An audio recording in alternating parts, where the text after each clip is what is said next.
والذي قال لوالديه أف لكما أتعدانني أن أخرج وقد خلت القرون من قبلي وهما يستغيثان الله ويلك آمن إن وعد الله حق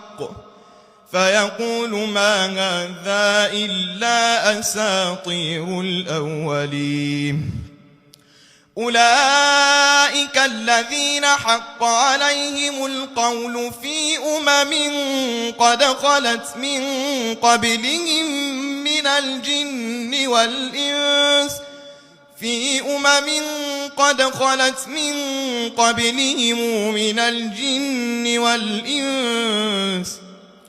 إنهم كانوا خاسرين ولكل درجات مما عملوا وليوفيهم أعمالهم وهم لا يظلمون ويوم يعرض الذين كفروا على النار أذهبتم طيباتكم في حياتكم الدنيا واستمتعتم بها